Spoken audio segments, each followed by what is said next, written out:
निवडणुकीची प्रक्रिया अंतिम टप्प्यामध्ये येऊन ठेपलेली आहे आणि या अंतिम टप्प्यामध्ये आज आपल्याला 188 पनवेल विधानसभा मतदारसंघामध्ये महाविकास आघाडीच्या वतीनं मी निवडणूक लढतोय। चिठ्ठी या चिन्हावर ही निवडणूक लढवत असताना जे वास्तव या ठिकाणी शहरी पट्ट्याचं मी बघितलं ते अतिशय हृदयद्रावक आणि विदारक असं आहे। अनेक मुद्दे असे आहेत की जे खरं तर या निवडणुकीमध्ये सामोरे यायलाच नको होते, पण दुर्दैवानं तेच मुद्दे आज या निवडणुकीच्या केंद्रस्थानी आहेत। आपण बघितलं की या निवडणुकीमध्ये लढाई होत असताना एका बाजूला प्रचंड समस्यांनी ग्रस्त असलेला त्रस्त असलेला नागरिक, मग तो शहरी आहे तो ग्रामीण आहे, आणि त्या विरोधात प्रशांत ठाकूर अशी ही निवडणूक झालेली आहे। महायुतीचे उमेदवार म्हणून ते लढत असताना गत 15 वर्षामध्ये 1-2.5 वर्षाचा पॅच सोडला महाविकास आघाडीच्या राज्याच्या सत्तेचा, तर सातत्यानं 15 वर्ष हे सत्ताधारी पक्षाचे आमदार आहेत। केवळ सत्ताधारी पक्षाचे आमदार नाही तर सत्तेच्या वर्तुळाचे जे वरचे टोक आहे, अगदी पंतप्रधानापासून ते मुख्यमंत्र्यापर्यंत ह्या वरच्या वर्तुळामध्ये यांची उठबस आहे। पण या मतदारसंघाचं वास्तव आज बघितलं तर आपण तर अतिशय दयनीय अशी अवस्था या ठिकाणी आहे। विशेषतः पनवेल महानगरपालिकेच्या स्थापनेनंतर आणि ती महानगरपालिकेची सत्ता यांच्या हातात गेल्यानंतर सिडकोनं वसवलेली शहरं जी काही अंशानं सुस्थितीत होती, खारघर असेल कामोठा असेल, त्यांची आज दुरावस्था झालेली आहे अशी परिस्थिती आहे। आणि नेहमीच्या प्रथेप्रमाणे प्रशांत ठाकूर मात्र त्यांनी काय केलं या प्रश्नाचं उत्तर देण्यापेक्षा इतरांकडे सांगण्यासारखं काय आहे, त्यांनी काय केलं म्हणून प्रश्न विचारताय। साधारण आपण जर विचार केला तर अनेक मुद्दे या निवडणुकीच्या निमित्तानं ऐरणीवर आलेले आहेत। ज्या भागामध्ये या पनवेल मतदारसंघाच्या रस्त्यात खड्डे आहेत की खड्ड्यात रस्ते आहेत असा प्रश्न सर्वसामान्य माणसाला पडतोय।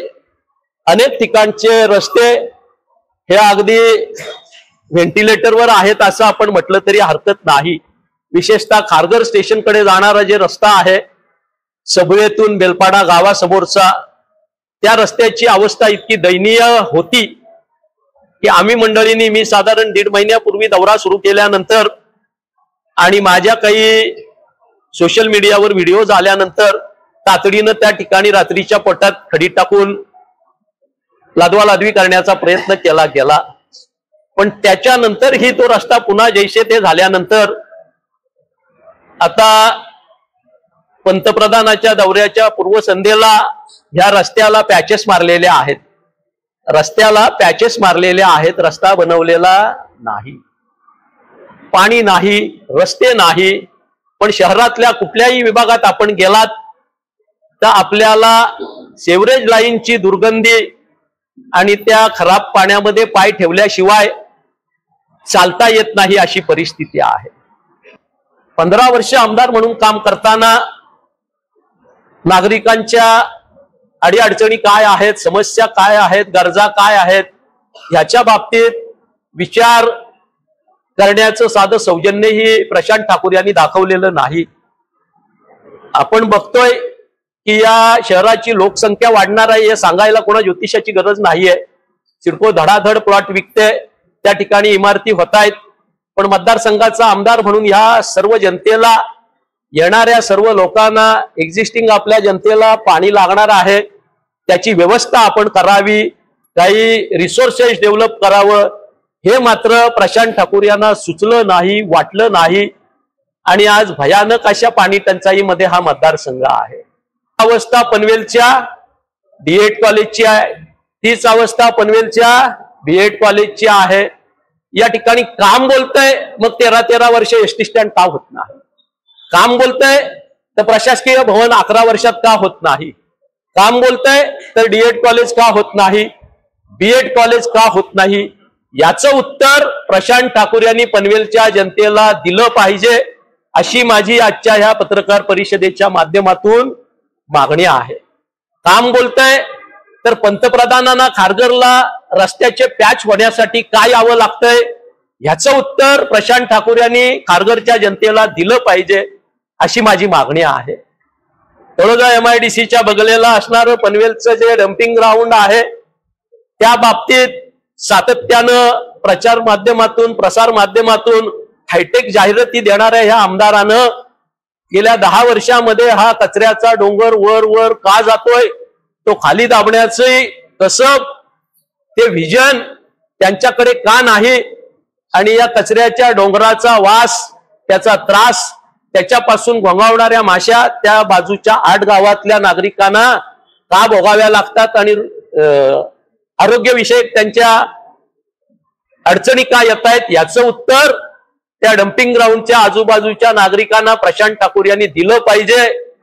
आपल्या उपजिल्हा रुग्णालयाची परिस्थिती आपण जर बघितलीत तर त्या ठिकाणी जायचं तर तुमच्यासारखे सरावलेले पत्रकार ही नाकाला 2-2 रुमाल बांधून जाताना मी अनेकांना बघितलेले आहेत. PM रूमच्या आसपास कुणी गेला नौका माणूस तर तो त्या ठिकाणी जाग्यावर उलटी केल्याशिवाय राहत नाही ही परिस्थिती आहे. पनवेलच्या मर्चुरीत कुणी जर डेड बॉडी ठेवायला आला तर त्याला त्या यंत्रणेकडनंच सांगितलं जातं साहेब या मर्चुरीमध्ये ज्या बॉड्या आहेत किडे वळवळतायत आपण आपल्या नातेवाईकाचं प्रेत ठेवू नका. जर आपलं काम बोलतंय तर हे का घडतंय याचं उत्तर आपण दिलं पाहिजे अशी माझी आपल्या माध्यमातून प्रशांत ठाकूर यांना मागणी आहे. अनेक आश्वासनं 14च्या जाहीरनाम्यात आहेत, 19च्या आहेत, आता 24ला व्हाईस कॉल चालू झालेत. मगाशी मी ऐकले 15-15 वर्ष तुम्ही आमदार राहता आणि मोदीजींनी येऊ केलंय तेव केलंय मी आता त्याच्यामध्ये तरुणांना नोकरी देईन ही सांगायची वेळ तुमच्यावर येत असेल तर तुमचं त्या क्षेत्रातलं काम कुठं बोलतंय ते तुम्ही आम्हाला उत्तर दिलं पाहिजे. या ठिकाणी खारघरमध्ये लोक हवाच्या सवा भाव देऊन घरं घेऊन आले. त्यांच्याकडे काही पैसा वधार होता अशातला भाग नव्हता, पण खारघरच्या हिरवाईवर त्या ठिकाणच्या निसर्गरम्य वातावरणावर भाळून ही मंडळी आली. आज त्या खारघरमध्ये अनेक पॅचेस डोंगराला माती आणि दगड चोरीमुळे बोडके झालेले दिसत आहेत. खारघरच्या हिरवळीचं प्रमाण 12% कमी झालेली माहिती या ठिकाणी जे NGOज आहेत त्यांनी प्रसिद्ध केलेली आहे. जर खारघर सारख्या नोडमध्ये तुम्ही पाणी देऊ शकत नाही, तुम्ही रस्ते देऊ शकत नाही, तुम्ही गटाराच्या पाण्यापासून नागरिकांना मुक्तता देऊ शकत नाही, रोजगार देऊ शकत नाही, वीज देऊ शकत नाही, जी हिरवळ होती तिचं रक्षण करू शकत नाही तर मग तुमचं काम कुठं बोलतंय त्याचं उत्तर खारघरच्या नागरिकांना तुम्ही दिलं पाहिजे. अशी जर या सगळ्या कालखंडामध्ये तुम्ही दिबा पाटील साहेबांचं नाव नवी मुंबई आंतरराष्ट्रीय विमानतळाला देऊ शकला नाहीत तर तुमचं काम कुठं बोलतंय हे नव्या मुंबईच्या प्रकल्पग्रस्तांना आणि स्थानिकांना प्रशांत ठाकूर यांनी उत्तर आपण दिलं पाहिजे अशी माझी मागणी आपल्या माध्यमातून आहे. आपण सारे जण या ठिकाणी बसलोय. पनवेल महानगरपालिकेच्या कामकाजामध्ये मी तसं लक्ष घातलं नव्हतं. आमच्याकडून गणेश कडू असेल, रवी भगत असेल, आमचा अरविंद असेल, अशी अनेक मंडळी, प्रज्योती मात्री असेल, आमचे सारे नगरसेवक ते काम पाहत होते. पण परवा एक 2-4 दिवस 7-8 दिवसापूर्वी मी बघितलं तर पनवेल महानगरपालिकेतल्या कुठल्याही क्षेत्रातलं काम असो हटकून त्याला सूचक परेश रामशेठ ठाकूर, प्रभाग क्रमांक 1चा असो किंवा 20चा असो, 11चा असो, 12चा असो, 9चा असो, सूचक परेश ठाकूरच. मला वाटतं कमीत कमी त्यांच्या नावे 600च्या वर ठरावांची सूचना आहे, सूचक ते आहे. पनवेल महानगरपालिकेमध्ये त्यांच्या नगरसेवकांचा आकडा 51 होता.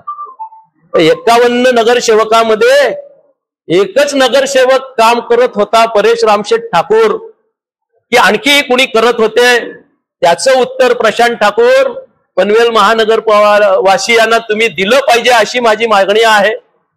आपण बघितलं हे ठराव शेकडोनी झाले पण त्या ठरावावर काही अंमलबजावणी झाली की नाही झाली त्याचं उत्तर प्रशांत ठाकूर आपण पनवेलच्या जनतेला दिलं पाहिजे अशी माझी मागणी आहे. की 16 साली या ठिकाणी महानगरपालिका स्थापन झाली, ज्या रायगड जिल्हा परिषदेच्या 29 शाळा होत्या त्यांच्या मालकीच्या बाबतीत वाद राहिला. शाळा महापालिका हद्दीत मालकी जिल्हा परिषदेची पण महापालिका क्षेत्रातलीच होती. त्या ठिकाणी भिंगारीची शाळा कधीही बोडकळीस येईल आणि मुलांचा खाली दुर्घटना होईल अशी परिस्थिती होती. माझे सहकारी प्रकाश म्हात्रे बसलेत. वळवलीच्या शाळेची अवस्था तीच होती. खारघरमध्ये मुरबी शाळेची अवस्था तीच होती. प्रशांत ठाकूर 7200 मुलं ज्या शाळांमध्ये शिकतात त्या शाळांची दुरुस्ती करावी, पुनर्बांधणी करावी असं आपल्याला का वाटलं नाही, याचं उत्तर तुम्ही पनवेलच्या ह्या शाळांमध्ये मुलं शिकणाऱ्या पालकांना दिलं पाहिजे अशी माझी मागणी आहे. बाळाराम पाटलाला त्या ठिकाणी महाविकास आघाडीचं सरकार असताना माननीय अजितदादांच्या माध्यमातून पैसे आणावे लागले आणि या 3 शाळा बांधाव्या लागल्या. त्यावेळेस तुमचं काम कुठं बोलत होतं, कुठं इतरत्र तर तुम्ही काम करत नव्हतात ना. याचं उत्तर आपल्याला द्यावं लागणार आहे, ते आपण दिलं पाहिजे अशी माझी या ठिकाणी मागणी आहे.